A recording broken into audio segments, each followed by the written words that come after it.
Nos últimos anos, várias cinebiografias de cantores, compositores ganharam as telas dos cinemas. Algumas chegaram até ao Oscar, como foi o caso de Bohemian Rhapsody, apesar das controvérsias ali, principalmente ao prêmio que Rami Malek ganhou ali pelo papel de Freddie Mercury como melhor ator naquele ano.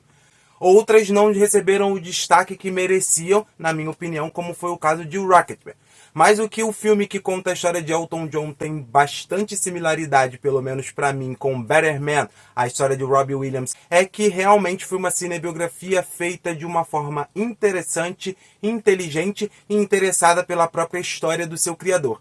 Talvez o que mais aproxime essas duas histórias e as diferencie de todas as outras, que eu particularmente não gostei, foi o fato dos seus homenageados estarem vivos e poderem dar palpites e a direção verdadeira, tanto da sua história pessoal como da sua história artística, profissional e trazer ali o seu toque à sua própria história. E é isso que eu vou comentar em detalhes depois de rodar a vinheta.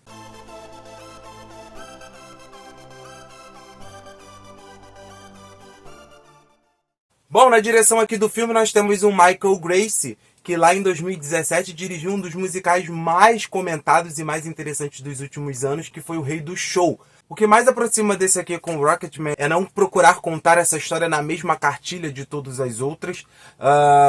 Ele realmente tem essa cronologia ali sobre a vida do Robbie, mas assim como o Rocketman, várias das músicas dele vão sendo inseridas ao longo da sua própria história e não necessariamente quando ele as compôs ou quando ele as encontrou para cantar e levar ao seu público. Elas vão sendo inseridas ali em momentos da infância, da juventude e tudo mais, em momentos até que ele ainda não tinha as escrito. O que é interessante porque ajuda também a gente a entender alguns momentos da sua vida e da sua experiência para que essas músicas acabem surgindo. Isso é muito legal. De início é um pouco estranho essa questão toda do macaco e tal, causa ali um certo estranhamento, mas não um distanciamento. Depois que você se acostuma, até porque a história acaba se tornando envolvente, e aí eu dou pontos à direção do Michael, porque ele consegue realmente entrelaçar a gente, né? Levar a gente para dentro da narrativa, então isso funciona. E aí você vai se acostuma e depois você completamente esquece e você acredita que o Robbie realmente é um macaco. Eu acho interessante porque o CG funciona, tem muitos momentos ali que ele é bastante carregado, não é um filme de grande orçamento, então a gente não espera algo tão verossímil, tão assim próximo, mas para dentro da conjuntura, para dentro da narrativa que eles apresentam, um pouco fantasiosa, com essa coisa do show, com essa coisa mais teatral, com essa coisa toda que vai compondo ali toda essa história, ela funciona, inclusive quando ela vai mostrando as mudanças de visual que o Robbie Williams teve ao longo dos anos na persona do macaco. Fica bem interessante. Eu acho que como a música muitas das vezes utiliza da linguagem do cinema, por exemplo, para fazer videoclipes, ou como já comentei aqui no canal algumas vezes, a trilha sonora é muito importante na composição de um filme para realmente fazer aquela imersão com o seu público. Eu acho que cinema e música conversam bem, mas infelizmente, como eu comentei lá no começo, as últimas cinebiografias que a gente tem tido não têm sido bem sucedidas, e essa funciona porque ela consegue realmente casar a linguagem do cinema com a linguagem da música, e fazer isso.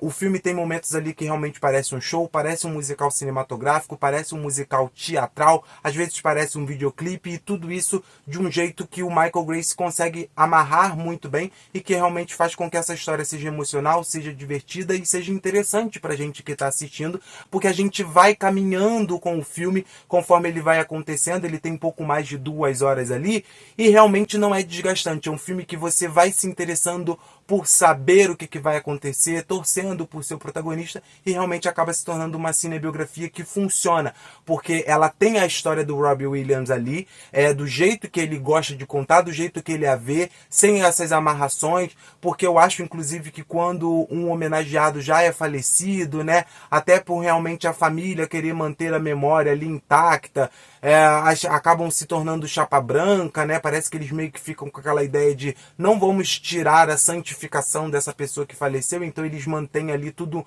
muito na linha e acabam não realmente entrando em algumas controvérsias, algumas polêmicas. Eu acho que quando o seu homenageado está vivo, ele pode dar o aval para que isso aconteça, e eu acho que acaba funcionando um pouco mais, porque a própria pessoa pode dizer, olha, eu não tenho vergonha da minha história, eu quero que ela seja contada, a minha inspiração, a minha veia artística, todo o meu caminho, a minha experiência para chegar até aqui, para ser o artista que eu sou. E isso é muito interessante e fica muito claro aqui. Um filme muito divertido que eu recomendo, se tiver a oportunidade, vá aos cinemas, assista na maior tela possível. Já está em cartaz Better Man, a história de Robbie Williams. O vídeo então vai ficando por aqui, eu espero que vocês tenham curtido, e se esse foi o caso, peço aí o seu like para você que não é inscrito no canal se inscrever, e para ativar as notificações é só clicar no sininho. Já assistiu Better Man? Comenta aí o que achou do filme e logo logo a gente se vê de novo.